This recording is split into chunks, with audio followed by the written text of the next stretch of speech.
From the team behind the award-winning documentary She, welcome to She Goes by Jane. I'm your host, author, and poet Amy Baker. And I'm Vanessa Ciccarelli, photographer and independent filmmaker. At the end of this episode and every episode, we will be joined by a special guest who will read an original poem by Amy Baker about the women we're featuring. This episode features actress Raven Goodwin. Hey, Vanessa. Hi, Amy.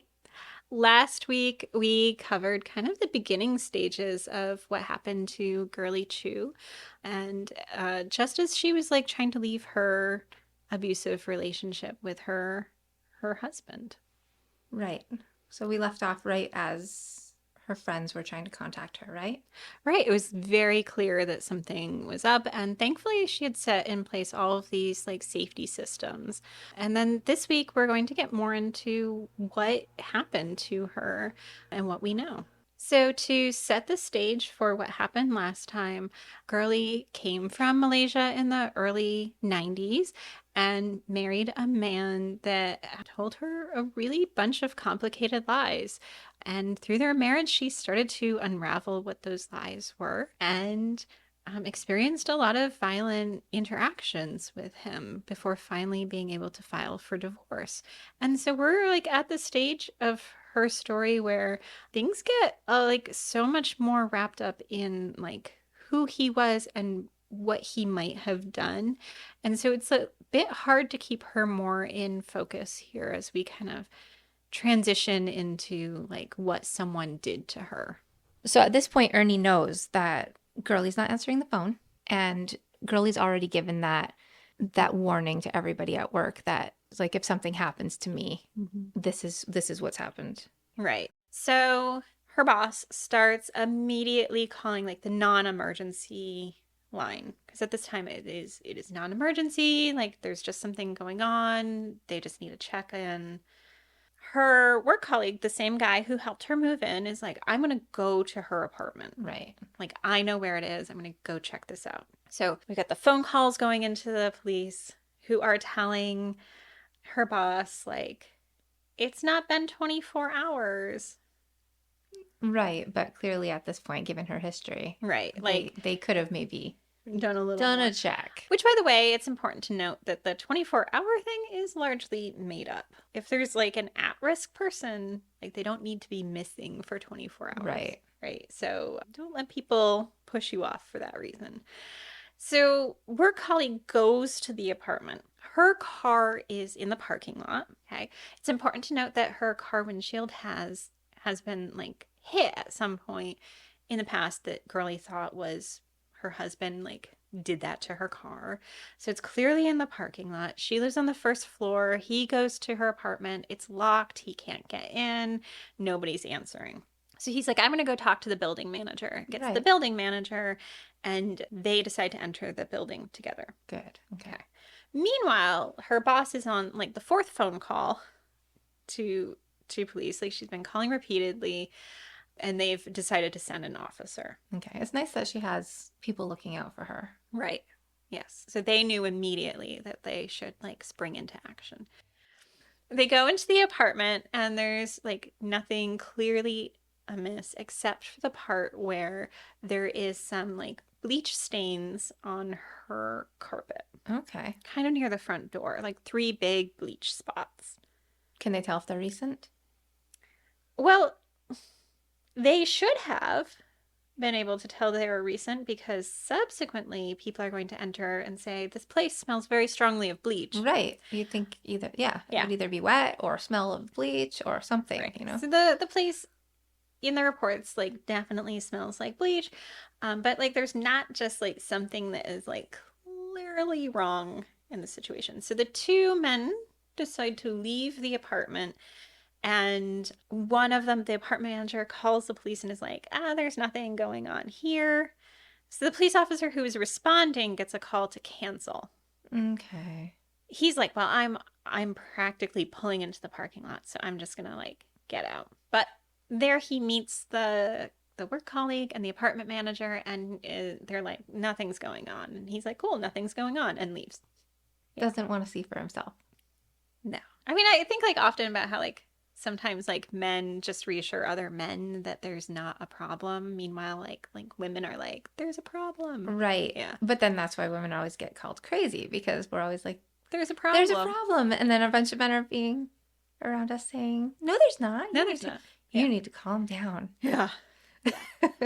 Meanwhile, like there's some other stuff that goes on, but kind of to fast forward the story, they decide to recheck at some point. So they actually go in when Girly doesn't appear, but also at the same time elsewhere.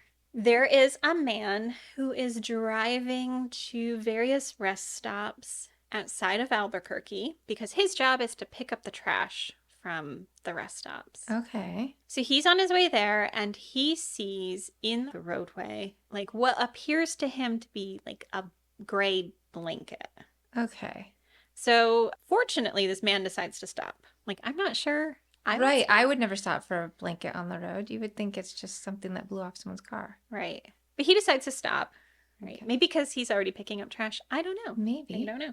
But he gets out. He goes over to it. It is not a blanket. It is a gray tarp. Okay. Okay. So he like looks at this tarp and he's like, there is blood on this tarp. Okay. There are long black hairs. There's some like crumpled up duct tape. Okay. So there's a lot of stuff on this tarp. There's a lot of stuff, right? And then nearby are some articles of clothing. So a blouse, underwear, shorts. Then there's some like blood splattering on those as well. Okay. So he's like, someone might be in distress. He goes and checks under a road culvert, like make sure like nobody's down there, nobody is. And he's like, okay, I'm going to go take all of this stuff and turn around and go to town and give this over to a police officer. Okay, so it was nice. It was lucky he did that, I guess. Was Right. it? Yes. Yes. Yes. So he spots this evidence. Also, Girly's wallet is found in the middle of an intersection by somebody else. Okay. Right, who initially thinks the wallet is empty, but then sees inside that it's got her foreign ID card in it. So you've got like the people who are calling, being like, "Could you check in on Girly?" You've got someone else who's found bloody tarp and clothing, who's now brought that in, and you've got someone who's found the wallet with her ID in it. So like pieces are coming together Right. that is And her not good. car is still at the apartment, and the apartment has bleach in it. Like, there's a lot of Right. not so great looking things happening. Well, so the police don't know yet that there's bleach in it, but They so don't know that all yet. of these Okay. things like cause them to go back to the apartment. Okay, good. So they go inside, they see the bleach, and they're like, suspicious. Yes. Yeah. So clearly there's something going on, but they have no clue where she is. Okay. So they start taking like evidence. So they're checking out the bleach stains. They've luminoled the room to see like if there's blood. There is. There's some small blood spots as well, like on the bottom of the couch skirt. So there's like clearly been some blood action in this space. Okay. So like something has happened and they've got to figure it out. Okay. Good Lord. At this point, it's not necessarily clear that Girly has been murdered, although all signs are pointing in that direction. Right. The tarp does have blood on it. It is not enough blood to indicate like loss of life. It's like essentially like a cup's worth. Okay. I mean, I don't want to lose a cup of blood, but like Right. Well, and then there's the blood that could have been in the apartment, and like, right. there could be more than a cup out there. Right. Ugh. Yeah. Okay. So because of the restraining order, they know they need to like question the husband. Right. You know, so now it's September 10th, and they're like, we gotta go like talk to this guy. We gotta figure out what's going on, etc., etc. Except he has disappeared. He's gone. He's gone now. Okay. Yeah. And do we know, like, is he still going by the name he was using when he was with Girly? Yes. So the thing, I can tell you where he is. Do you want to know where he is? Yeah, of course I want to know where he You're is. gonna love this one. A woman Okay. on the day that Girly disappeared came to Albuquerque from her home in South Carolina to meet her fiance. Who's obviously the husband? Yeah. Oh my gosh. Okay. And she thinks that they're moving in together, which they do. She drives him back from Albuquerque to her home in South Carolina because this is her new partner.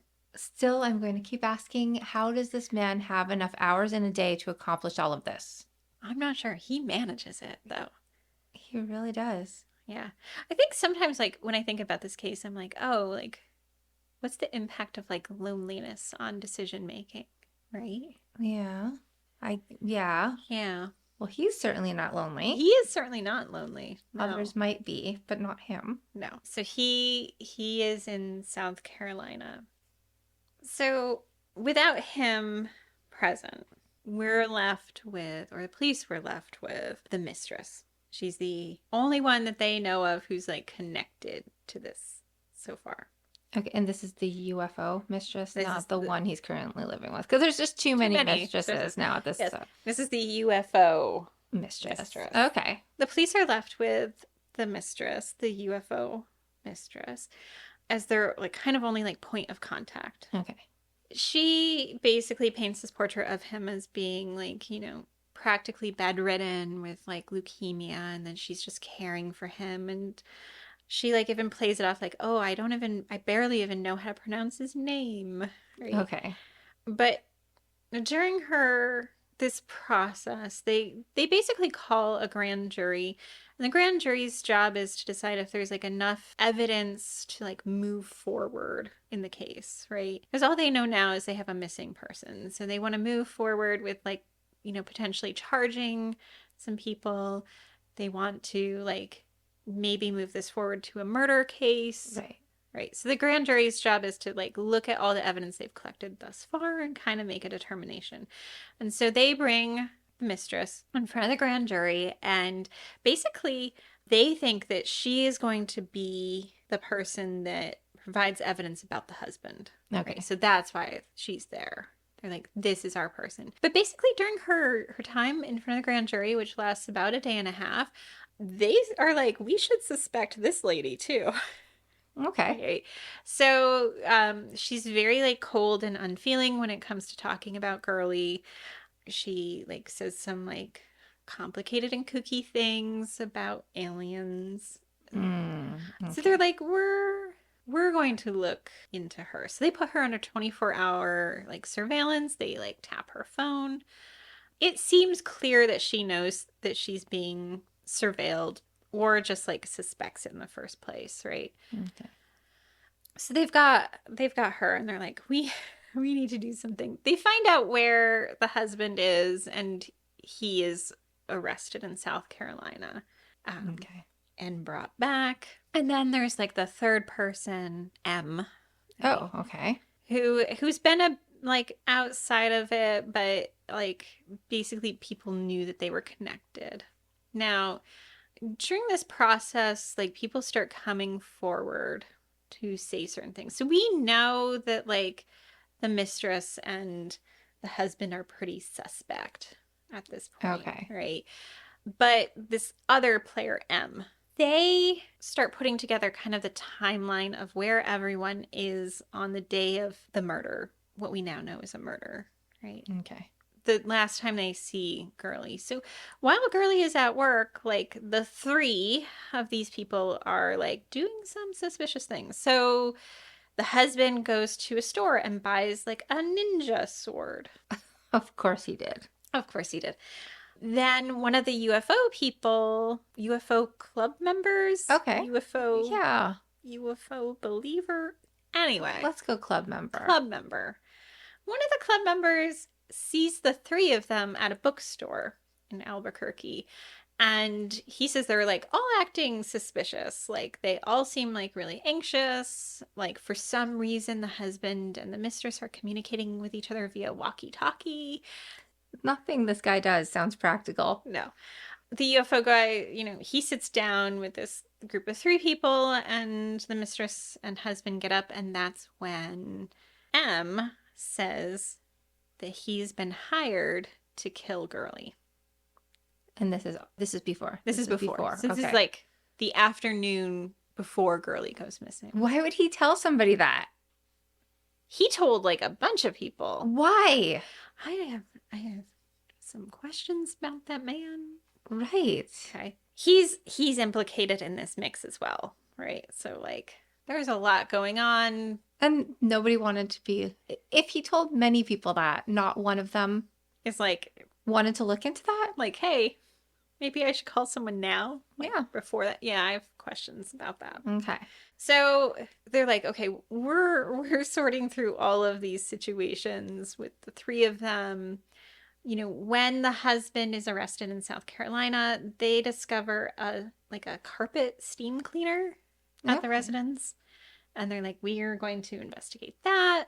There's all of these moving parts that are going on. Meanwhile, a forensic scientist has discovered that, you know, some of the bloodstains on the carpet in Girly's apartment are hers. Some of the blood stains are the mistress's. Okay.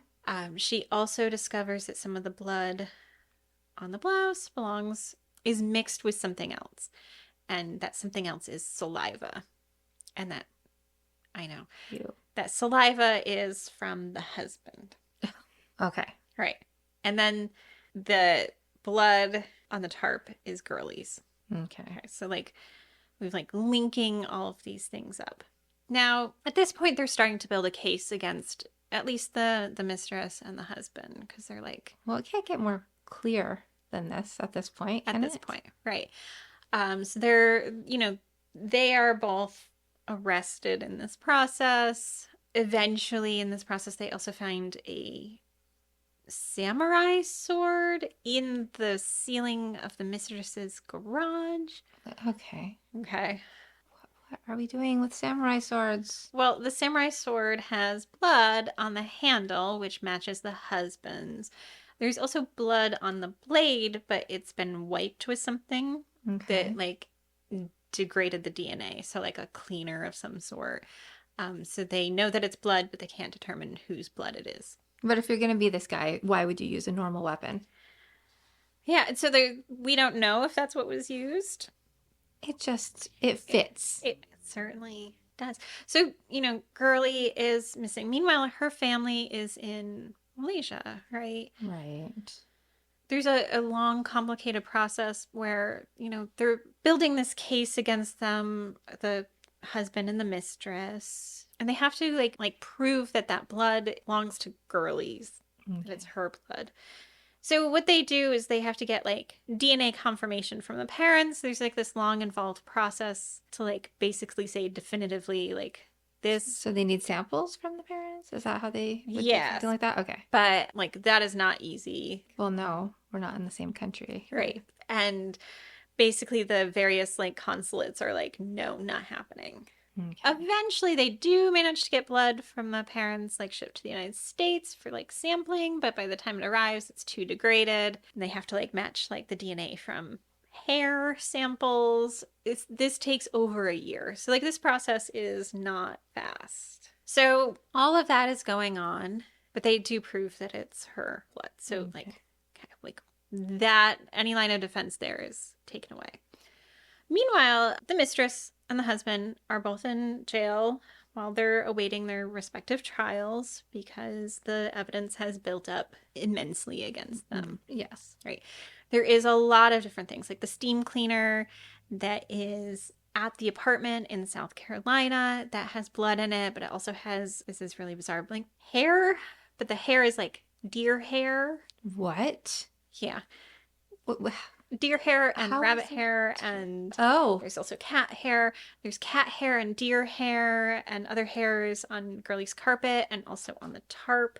Some of it is dyed pink. what is all this hair from? And nobody has pets, right? And who has a pet deer? Who has a pet? The rabbit and the cat, maybe. Okay. Somebody has a pet along the way, but We this know deer. the mistress has cats. Okay. Girly did not have pets, nor did the person who lived in the apartment before her. Okay. Right. But one important thing of note is that M, our third player in this, made fishing flies, Oh. which utilized a lot of like different hair and dyed hair. Okay. Okay. So they search his house, his camper, and all of that. That would explain the dye as well. Yes. Okay. Right. So, like, Wow, we just made that make sense. I didn't know where that deer hair was going. particularly pink deer hair. But, Right. right. So, this is such a messy case, right? It is. There's so many people involved and so many crazy stories, and then these weird bits and pieces like samurai swords and deer hair. Right. Yeah. Yeah. And aliens. And aliens. So, what ends up kind of happening here is there's like lots of suspicions going on, but like they're like, we have built up a good case against like the husband and the mistress. We're moving forward with those. We've got matches with like the hair, we've got blood evidence, we've got like the domestic violence issue, The spit. we've got the spit, we've got blood matching, we've got all those things. So this is particularly tricky because like they are moving forward with what is a murder case with no body. Right. And can't they take into account everything that she said earlier about like if I go missing? Yeah. So This, and the domestic violence, like all of that together, just there's no other way to right. point this. Yeah. So like those are all things that are like we can move forward with a murder case even though we don't have a body. Well, and she seems to clearly be a person who, if she was still out there, she would have contacted her parents or Ernie or her boss by now. Right. She wouldn't have just Right. let herself run off. No. So Yeah. Yeah. And like we have all this like stuff like the blood to like say like something happened, right? Right. So everyone is paying attention to this case in New Mexico, and it starts to like become like a nationwide kind of coverage because of the weird stuff. The alien theme, like the swords, like the missing body, etc. What ends up happening is, all of this process takes quite a while. The police have looked for Girly's body in various locations. But what we're talking about is like rural New Mexico, outside of Albuquerque. There's just a lot of landscape. There's mine shafts. There's all these kinds of things going on. So it's like a massive undertaking. Okay. But what ends up happening is the husband decides that he is going to plead guilty to the murder.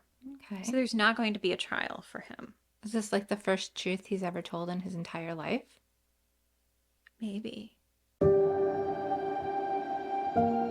We'll be back in a moment.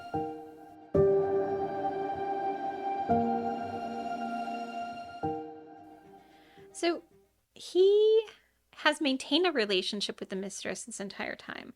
They have been writing letters back and forth to one another. Okay. At some point, the mistress in particular makes some threatening statements about like people getting what they deserve or whatever, about some of the witnesses that would be called in the trial of both her and the husband. So right? basically threatening them? Basically, she does not name names. Okay. There's some like threats there. So they've been ordered not to write to one another, but they do this like thing where each of them writes to a third party, and that third party passes on the information. So they've been maintaining this relationship. And before the husband pleads guilty in 2000, he goes to like the first trial, which is about his violation of the restraining order way back when. Right. Right. And he's found guilty. The following year, he pleads guilty in exchange for a choice of where he's imprisoned. Is that even a thing? Apparently it is. Oh my God. Okay. So he has decided for some unknown reason that he wants to be in prison in Wyoming. Maybe he has a girlfriend there. Maybe. So he, in exchange, he is also supposed to reveal what he knows about the location of Girly's body. Okay. So a few days later, they bring him back in, and he basically says, I don't know anything. Right? Which pisses off the prosecution, who's like, you said you were going to tell us, so we're not going to let you go to Wyoming. Right. Meanwhile, his lawyers are like, ha ha, we worded it in such a way that like he could say something like that. So he still gets to go to Wyoming? Yeah. Oh, of course. Yeah. They try though, like to like push him again. So he's brought in again about questioning on this case to see like if he can reveal anything else. He starts talking a lot, and it really seems that like he's trying to protect his mistress in some ways. So his story, and it's important to note this is a story, so I'm not going to give it too much credence or space, but he basically says that like the mistress was not involved at all, that it was M who did everything. Okay. His story is that he needed to make sure that the mistress had an alibi. So she was taking care of him at the time of Girly's disappearance, and that M was supposed to go and kidnap slash murder Girly, and that he was supposed to arrive later to clean up the scene. Okay. Okay. So he says that the kidnapping and murder took place between 5:15 and 6 p.m. But we had a phone call at 7:03. We did have a phone call at 7:03. So immediately like the questioner knows that like this is all fabricated. Yeah. Right? Because the timelines do not match up at all. He says that like he needed to come up with a way to get the mistress out of the house that he could then go and like clean up the scene. So he says he told her he needed medications, and so she left to do that. He goes to the apartment and discovers that M left it a bigger mess than he thought. Okay. Okay. This doesn't line up though, because you said there was his saliva and her blood Yeah. on Girly's clothing. I know. Guy. So he says he goes back to his house where he's getting a type of acid. Now, Sounds neighbors, like he does a lot of acid. not that kind of acid. Neighbors definitely see him arrive at his house. Now, the neighbors are like peeking out the window. These are different neighbors than the. Okay, not the helpful neighbor. These are also helpful neighbors, but. So many helpful neighbors. So, thank goodness. They're looking out the window and they see him arrive in the mistress's car, and they say has like covered his skin in something to make it like black, so that he's not like visible in the dark. Okay. Okay. He goes into the house, turns on some lights, gets back in the car, and leaves. Okay. Right? Okay. Okay. Put this stuff on his skin. Yes.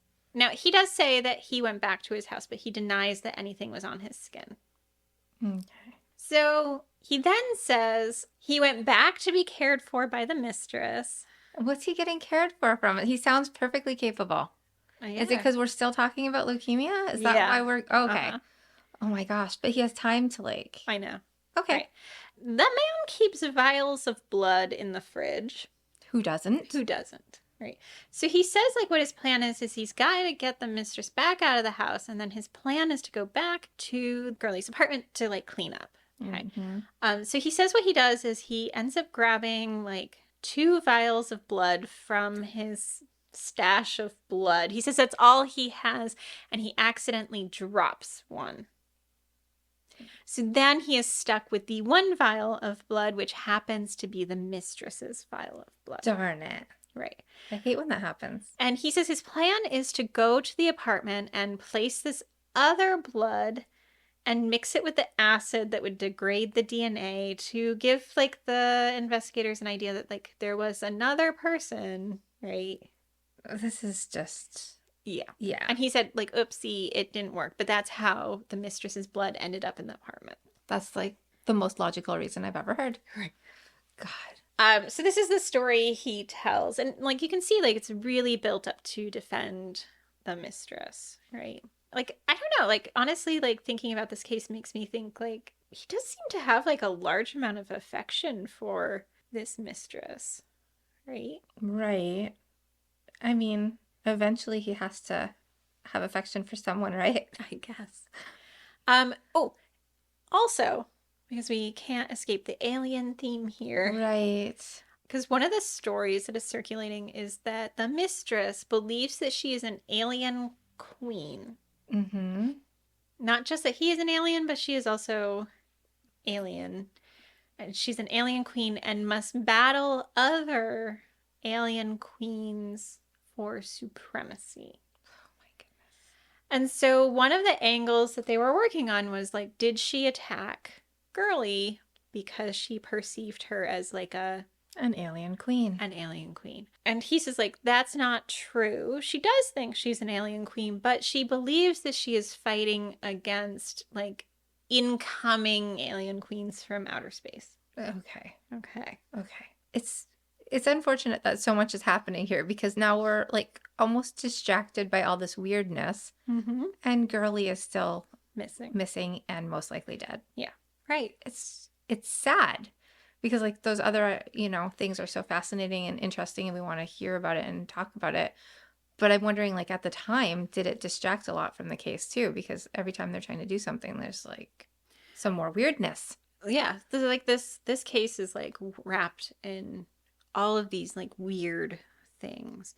And so like you're right, it does say like who is Girly and like what happened to her. Like we have a woman who was experiencing domestic violence who'd been clearly lied to by the person that she trusted, who believed that she was like becoming a mom through adoption and having like that taken away from her, right? And Like so far away from her family. far away from her family, scared, Yeah.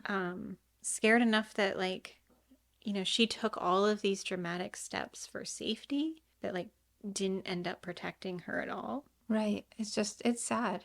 Yeah. So to kind of like make sure that we don't spend too much time on them, the mistress also goes to trial. Hers actually goes through the whole trial process. She is found guilty. This is a big thing because in New Mexico, you can be charged with murder even if you might not have done the murder yourself. Okay. Well, I think that's okay. Right. Like if you think about like That seems to make sense to me for right. this case. Yeah, like if you think about like say in California when we are talking about like say Charles Manson, right? Like who didn't do the actual But really did. that really did. Yeah. Right. So she is convicted of murder and a bunch of other charges and she is sentenced to prison. She will die in prison. It's not a life sentence, but it is based on the amount of years that she was given. Which then brings us to M, right? They call a second grand jury because what they are hoping to do is to build up enough evidence to move forward charges of murder against him. Okay. So at the moment like of that time, he had like a few like what are felony charges but didn't include murder. Okay. Now, he told people that he was connected, Yes. and the husband and the mistress said he was connected. Yes. But was there any DNA evidence of him? Because I know there was her blood, the husband's saliva. Right. Was there anything with him? So there's some like pieces of evidence. Oh, there was the hair. The hair. That's right. The hair from the yeah. fishing. And a few other pieces of evidence. But they're like, okay, we're going to like move this forward. Also, we're going to bring in the husband during this grand jury because his testimony will like help us secure these charges against M. Because he's now like very much said, M did the killing. I did the cleaning. Also, M did it because I told him to. Okay. Okay. But what ends up happening is the husband is brought as a witness. The grand jury situation is so convoluted that like the grand jury members are like, this is way out of our framework. Mm-hmm. Also, like, do we trust this guy? So they actually opt not to move forward murder charges against him. Really? Yeah, because basically the husband creates like such a weird spectacle that they just feel like really uncomfortable. So what he ends up being charged with is some counts of evidence tampering. Okay. Right. It's his turn to go to trial. He does a plea bargain as well. He pleads guilty to what amounts to like 3 misdemeanor charges of tampering. So they like bring those down to misdemeanors, and he ends up getting 10 months of probation instead. Wow. They seem to have made that decision to move into that rather than going to a full-blown trial because in addition, one of the main like witnesses, one of the police officers who discovered some of the evidence against him, had committed suicide. Oh, wow. in the intervening time. And so they lost one of their main witnesses to some of the evidence that was found. So he got probation. Right. Okay. And Yeah. do we know that he actually was part of the murder? Subsequently, like he has tried to clear his name. It's, there are these like evidence links, right? But he was never formally charged with anything. Okay. There's occasionally these questions that arise of like what happened to Girly and where might she be? And people have tried like various means of finding her. So there were like official police searches, at least three of them, which didn't find anything. It's unlikely that they'll pursue that in the future because of the high cost of police searches. So at the time, in the like late 90s, early 2000s, each search was like about $20,000. And so financially, they're not going to necessarily do that. One of the UFO club members used a pendulum over a map to discover where Girly might be, and said they felt she was in like the foothills near the mistress's apartment. The lady who owned the like motel situation. Right. Judy? Yeah, yeah. She contacted Sylvia Brown. Do you know who I Sylvia don't Brown know is? who Sylvia Brown is. Who's Sylvia Brown? Sylvia Brown. So this is like 1990s era um, talk show daytime television trivia that apparently you did not watch at the time. Could But it be because I was in Canada? I don't know, maybe. Did you get the Montel Williams show in Canada? I did get Montel Williams. Okay, so one of Montel's frequent guests was a psychic named Sylvia Brown. Oh, good. Okay, so I probably didn't actually pay attention to that kind of thing. Probably not, No. no. So this woman pays Sylvia Brown $700 for a phone reading to like get info on where her body, Girly's body, might be. Okay. Okay. Okay, so I think I vaguely remember. Well, she was blonde, right? Yeah, like Okay, blondish red I think I hair. vaguely remember like maybe seeing something about her, but yeah. Right, because she was kind of everywhere Right. It would have been at a the time. brief moment of her being Yeah, everywhere. Okay, yeah. so I'm thinking I might remember now. Yeah, so Sylvia says that Girly is buried like near where they were searching, that they walked right over her during their initial search out in the desert, and believes that's where she would be found. And the assistant district attorney who was working the case at the time, he actually says like none of what was relayed to me seemed very far-fetched. I always felt that we walked close to where she is. Okay. So there's like just kind of like this general sense like everyone was so close to Right. her. But also, who knows? There were also rumors that M might have buried her in concrete, and this is what the husband says. And then there were also rumors that M had access to like a pool of water that was highly acidic, and that's might have been what happened. But the fact is like this is a situation where we know really clearly what might have happened to Girly, but like there's just like the final step that's not been taken. And that her family in Malaysia just like won't have those answers. I don't think, yeah, they won't have closure, but everything's just so horrible that they've had to endure already. Mm-hmm. So what happened to the son? He ended up actually being adopted, right? So, who his birth mother is, I'm not sure, but a woman ends up adopting him. She has adopted a few other children, and then she moved her family to Panama. She and the son end up finding out a lot about Girly and what happened to her, largely because of a book called September Sacrifice that was written about this, which is definitely a book that I read before talking to you today about it. September Sacrifice is a book about Girly's disappearance and murder, and it was written by someone who was a reporter in the early days of the case. Okay. And so he did so much research to figure out like and to link all of these pieces together. So is it worth reading for somebody who wants to learn more about Girly? Yeah, yeah. So this is actually how her son finds out, or Girly's.